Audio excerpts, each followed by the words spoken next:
Та яг одоо кино шиг амьдрал подкастыг сонсож байна. Энэхүү подкаст нь хүний амьдралд тохиолдсон бодит түүх загтлуудыг бусдад сургамжуулах зорилгоор мөн сонсогчдоос захидал хүлээн авч уншиж хүргэдэг подкаст юм. Та яг одоо subscribe дараарай. Сайн байцгаана уу сонсогчдоо, өглөө өдөр орой мэндийг хүргэе. За өнөөдөр мөн л 4 захидалтай сууж байгаа. Тэгээд өөр гэсэн өнгө төрхтэй, өөр гэсэн тодорхой соромжтой захидлууд байгаа. Тэгээд та бүхэн минь захидал бичээг хүсвэл description дээр байгаа линк дээр дараад явуулаарай. За мөн Facebook дээр кино шиг амьдралын пэйж нээсэн байгаа. Пэйжийнхаа мессенжерээр мөн явуулж болно. Тэгээд та бүхнийхээ захидлыг хүлээж авахдаа ямагт баяртай байдаг шүү. За ингээд техник захидлыг хамтдаа уншицгаая. Сайн байна уу? Миний урт захааг унших үгүйг чинь мэдэхгүй ч сэтгэлгээ онгоолгоод бичмээр санагдлаа. Өчигдөрхөн 18 настай байсан мэт санагдж байна. 10 жилийн ширээний араас дөнгөж өндөөгөөд амьдралын их талаад хөл тавьж анхны хайртайгаа учирч хөрхөн хүүтэй болсон. Бүгд л ийм налхаараа байж хүүхэд гаргалаа. Сургууль соёлжгүй, ажил төрөлжгүй гэд нүд үзүрлэж байлаа. Багасаа эцэг ихгүй өссөн намайг ганцхан наашаа гэсэн хүн минь анхны минь хайр тэр л хөвгүүн байсан. Хайртай хүндээ итгээд бусдын юу гэхийг үл тон нүдээ тас санаад чихээ таг бөглөөд асар их зүйлийг төвчж түүнийхээ хүүхдийг төрүүлж билээ. Төрөөд бүтэн 2 жил гэртээ ажилгүй аваагаараа додуулж суулаа. Хүүхэд аваагараас гарч одоо л ажил хий гэж бодтол дахиад жирэмсэлж эхлэв. Нөхөр минь гарганаа л гэж байна. Түүнд л итгэж хорвоог туулж байгаагаас хойш хайртай хүнийхээ хүүхдийг гаргах нь юу нь буруу юм гэж бодлоо. Жирэмсэн байх хугацаанд нөхрийн минь зан аш багаар эвдэрч эхэлсэн. Архинд ч дуртай болсон. Гэртээ ирэх хоногуд нь ч цөөрсөөр. Эрэхтэй согтуу эсвэл өөр хүүхэнтэй ирдэг боллоо. Хүүхдүүдтэй энэ муухай зүйлийг үзүүлнэ гэж зүүдэлчиж явсангүй. 1 жил өнгөрлөө. Би чинь 2 нялх хүүхэдтэй. Шүн болохоор айж имэн. Түүнийг ирэх хөлийн чимээг чагнаж хоолтой хоолгүй өдрүүдийг 2 бяцхан үрстэйгээ нулимс туслуулан өнгөрөөдөг байлаа. Сүүлдээ аргаа бараа түүнд хэлж үзлээ. Хайна одоо балчих тэхүү. Хоёлаа бүхнийг шинээр эхлэе. 2 үрсээ бодъё л доо гэсэн ч тэр архинд авахан нь аль хэдийн дэлцсэн байсан. Намайг бүр зоддог боллоо. 2 хүүгээ бас нүд үзүрлэн гар хүрдэг болсон. Хүүхдүүдээ аваад хаашаач хамаагүй цугтаамаар санагддаг болсон. Гэвч хаашаач явах үлээ дээ. Наашаагийн хөнгөө орчлон ганцаараа хүн.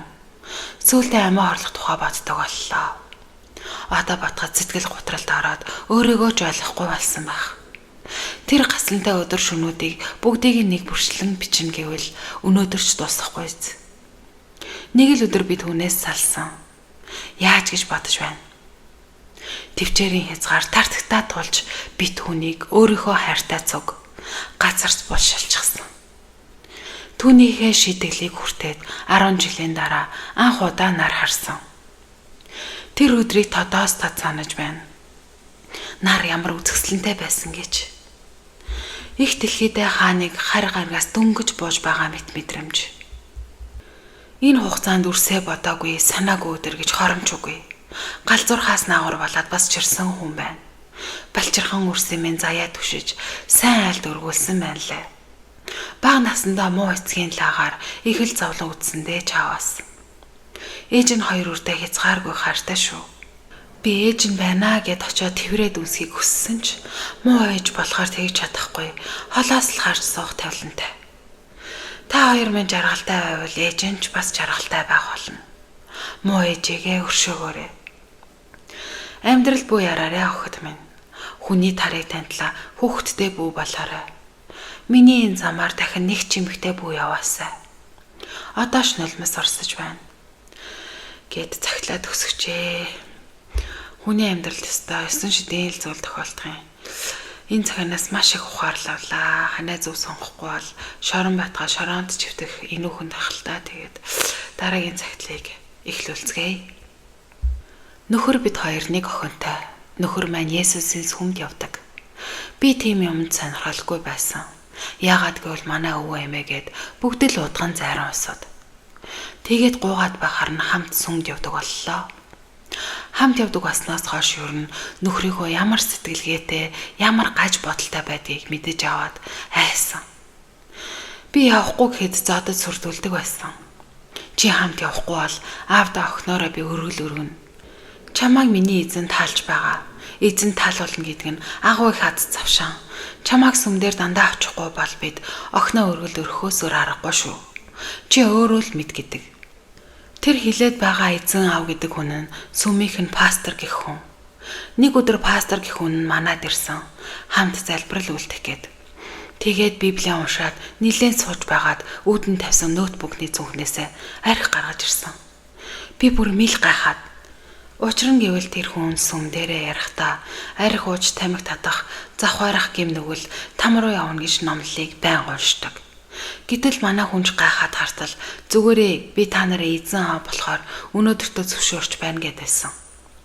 Нөхөр чихэндээ санаа зовж хит татаж байгаад сүүлдээ нилээн согтоод ууд сууж байхдаа амар юм ярьж эхэлсэн. Ихнэрээрээ өргөл өргөж надтай дэр нэгтгүүлвэл би чамайг деваажин тавьчихна. Эзний хамгийн сайн баруун гар болох хүн ийм л зүйлийг хийдэг баргийн хүнд олдохгүй аз. Охин чинь арай л балчир байна. Гол нь чи өөрөө бидний ариун үйлийг хийхийг хараад байж байх ёстой. Гих мэт ярьж би ч айж сандраад гал тогооноос сансаа зогсож байгаад унтлахын өрөөндөө орж арай гэж тавьширсан. Гэтэл нөгөө хоёр удалгүй араас ороод ирсэн. Би бүр хөтлөө яагаад бараг өнхөлцөг харах төгсөн. Тэгтэл манай хүн Бурхан аав чамайг сонгосон хайраа. Одоо ариун үлээ эхлэхгүй бол би деваажинд очихгүйгээд аимшигтайгаар нүдэн гялцаад миний хувцсыг хүчээр тайлсан. Утас маань нөгөө өрөөнд хүүхэд маань аавынд байсан тэр үед. Ойролж хүн дуудыг ихээр дөнгөж ашиглалтанд орсон байр болохоор манай дээд доод давхарт ганцхан манаах л байдаг. Тэгээд би ч зөндөө гуйсан, харааж ойролж хашгирсан, ямар ч нэмэргүй. Зодсон, майчсан, үнэхээр эрэгтэй хүмүүсийг дийлэхгүй юм билээ. Нөгөө хүн нөхөрлөө. За сандал дээрээ хараад сууж байгаарай. Сатаарч болохгүй шүү. Хармын сэтгэл төрүүлвэл чи тамч чатна гэх мэтэр олон зүйл хэлсэн. Тэгээд бүх хувцаа тайлаад намайг хүчинтсэн. Бүтэн цаг гарна тэр орон дээр уйлж орилж зодож зүгтах гэж үтсэн ч хоёр эрэгтэй хүнийг үнэхээр дийлээгүй би. Тийм зүйл хараад нөхөр минь инээ талтаж нүдэн гялцаад алгаа хавсраад амандаа бовтнаад залбираад л байсан. Одоо би салхаар шидээр хүүхдээ аваад аавындаа ирсэн байгаа. Баггүй олон жил хамт амьдарсан. Даанч тэ охтууд минь ийм хүнээс ийм шашны буруу урсгалаас хол яваарай. Иймэрхүү гад шашны урсгал гадуур зөндөө илбэг болсон байх шүү. Надтай адилхан хохирсон зөндөө олон охид бүсгүүчүүд байгаа ах. Үнэхээр гар салгалаад тэр тухай дахиж дурсахыг ч хүсэхгүй байна. Сэрэмжлүүлэх гэж бичлээ. Яа ямар эмэр юм бэ. Солонгост ийм гаж урсгал зөндөө байдаг гэж сонссон. Тэгээд Монголд бас байдаг л болсон юм бах та. Манипуляцигээ тархинь угаагаад хамаг цалин мөнгөний эхнэр хүүхдийн тэгээд бүх юмыг л авдаг гэж байсан. Тэгээд нэг төрлийн одоо левер юм байлгүй дээ. Тэгээд энэ бүхнээс хол агаарэ манайхаа. Тэгээд дараагийн цагтлыг хүргэе. Сайн байна уу? Залуухан охтод сургамж болог. Бас эмэгтэй хүн болгоны амьдрал өөрийн гэсэн замналаар явдаг. Тэр хүнийг гიშгсэн мөрөөр хэн ч авч үзээгүй аж дөхнөж зэгнэх хэрэггүй гэж би боддог. Надад ихтэй жаахан өөрийгөө хайрлах сэтгэлийн тийм нандан орон зайл хэрэгтэй байгаа юм шиг санагддаг. Би 4 хүүхдийн их одонтой ээж. Анх нөхөртөөгөө танилцаад 7 хоноод л үерхэж эхэлсэн.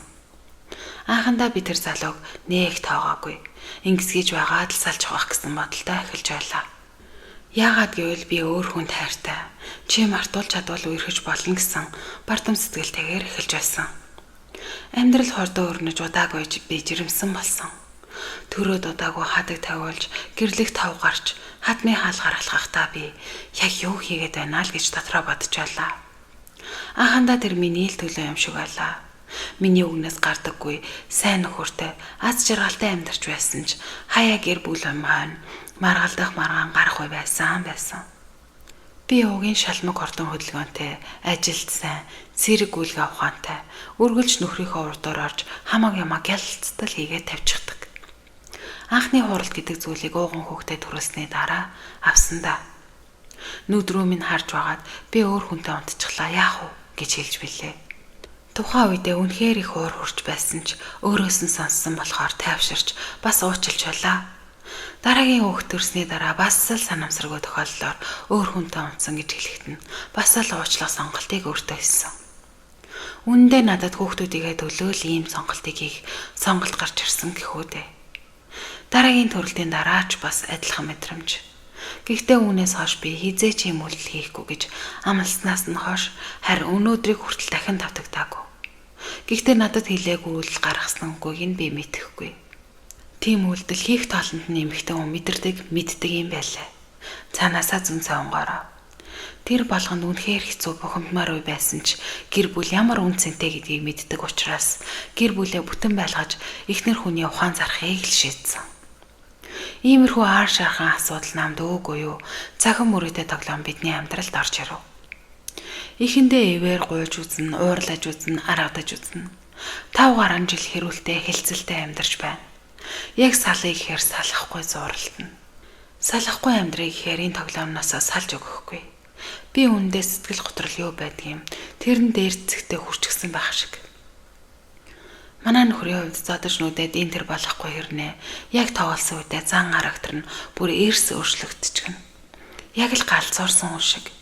Хэсэг хугацааны дараа уучлаарай ханаа. Дахиж тийхгүй л гин. Анхандаа надад хараалч хэлдэггүй байсан хүн 10 хэдэн жилийн дараа танигдахгүй хүн болж байна. Би бол бүр үнэндээ өөрийгөө ч мэдхээ байлаа. Амьдрахын амт сайхан гэдгийг мэдхээ байгаад зүгээр л амьсгалж байгаа хүн шиг л. Хаяа энэ бүхнийг зогсооч моорч юм шиг. Сэтгэлийн шаналл бүхнээ хааны газар гээч гэмсэн гэмээр л амьдарч байна да. Эцэст нь хэлэхэд охид минь хүний өмнөр хийх ёстой амийг хийжгүүгээд хитрхийн өмнөр нь хараад байвал хинч биш нэр хүндгүй манайхаа Итали болдго юм байна шүү гэдгийг л ойлгуулах гэж хичээлээ. Гэсэн байна. За тэгээд эрэгтэй хүний урдуур хараад байвал ямар ч хариуцлагагүй зүгээр л өдөр хоног аргацаас өмгөлчт юм байлээ. Хамаг хар толгойд нь амьдралын нүрүүлэл магтаал хөөргөл ах юм бол цаанаасаа өөрөө бүгдийг хийгээд ухаачаад байдаг юм шиг санагцсан. Тэгээд ер нь бол ээжийн хүмүүжлээс гараад эхнэрийн хүмүүжил үргэлжилдэг гэж би боддог. За ингээ сүүлийн цагтлыг эхлүүлцгээе. Сайн байцгаана уу? Наа чиг ийм байдалд орсон хүн байдаг болов уу? Би одоо 30 настай эрэгтэй.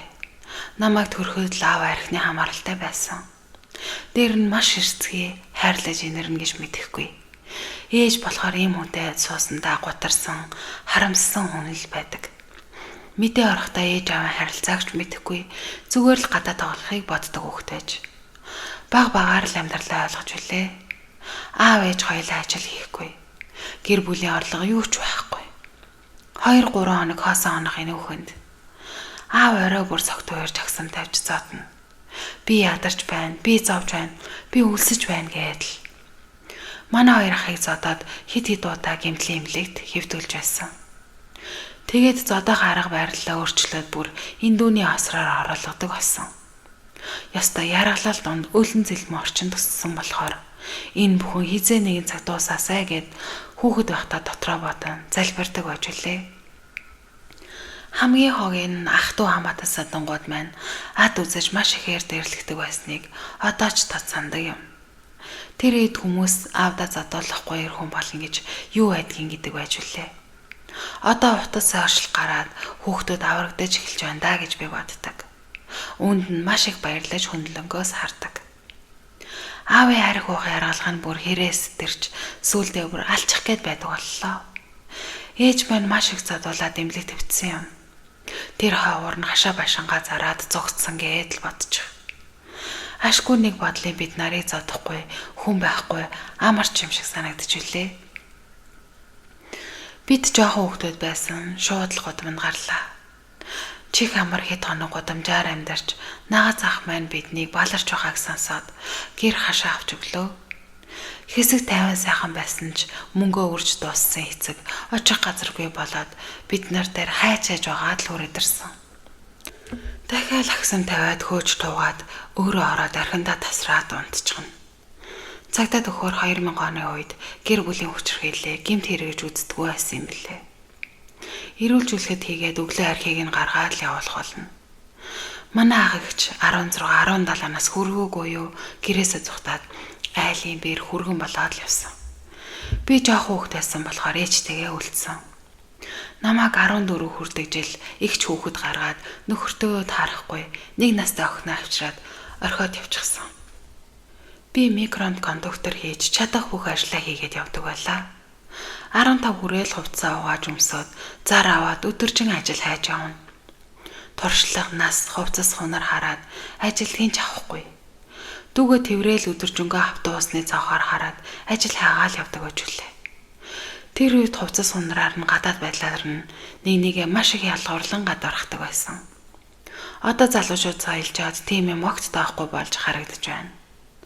16 та байрлал дээр ажиллаад 23 нас хүртлээр явсан.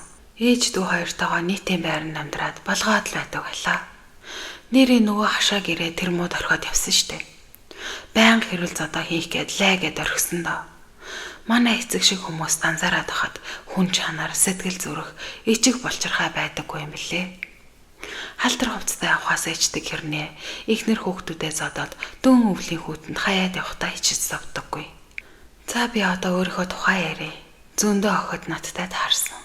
Гэвч би ойртод татнасдаггүй. Аав бид нарын төвчээрийн хязгаарыг тасалсан болохоор би хүнд хүндрэл учруулахгүй юм шүү гэж яс махандаа толдол айлгсан. Би ч охидтай хайрлаж хүндэлж харцдаг байсан болохоор зөндөө охид гарч ирсэн.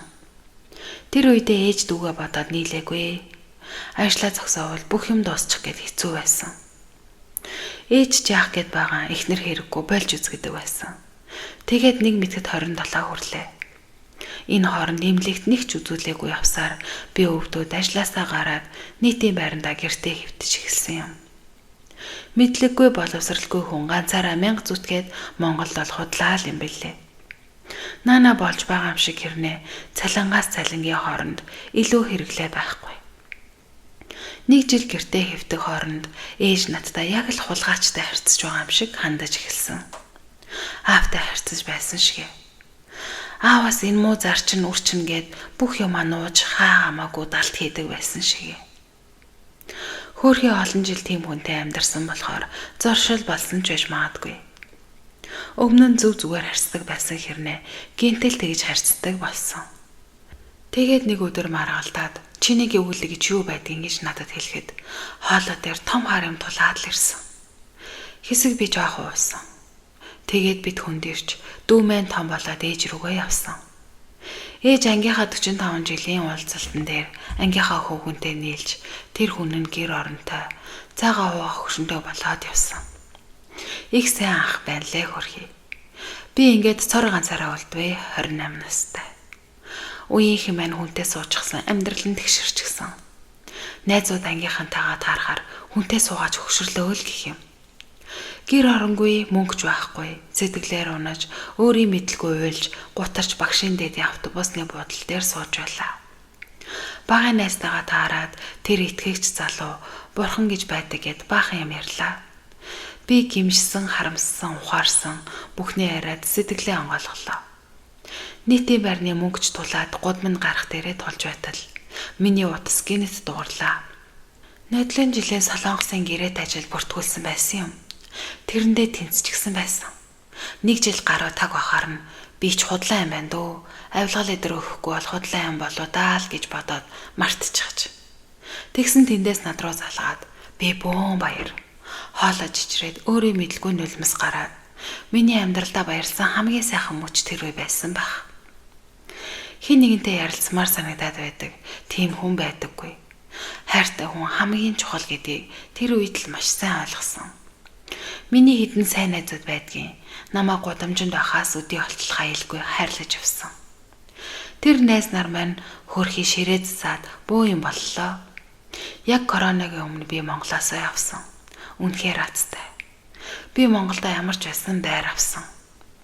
Эргээд харахад ах эгч дүү, ээж аав бүгд яваад өгнө. Ганцхан хайрлах ёстой хүн бол хажуудаа хань нэжилж ин л юм бэлээ. Ийм байхад аав минь яагаад ээжийг хайрлаагүй юм болоо? Саяхан би энд бас өвдөөд имлэг твтлээ. Үхэл би хэнийг хайрлсан юм болоо? Хүнд муухай зан гаргаж гомдоолоо. Гих мэтийн юм л бодогддөг юм байлээ. 32 даа ингээд амьдралаа дөнгөж эхлүүлж байгаа наачиг хүмүүс байдаг болов. Монгол шинэ байрандаа ороод найзуудтайгаа найр хийгээд эндээс авсан шинэхэн хувцснуудаа өмсөд Монголынхаа гудамжаар зүрсэн хүн болгон даз жаргал хүсэж инээд бэлэглэж өнгөрөх болно. Энийг сонсож байгаа бүх хүмүүс даз жаргалыг хүсье.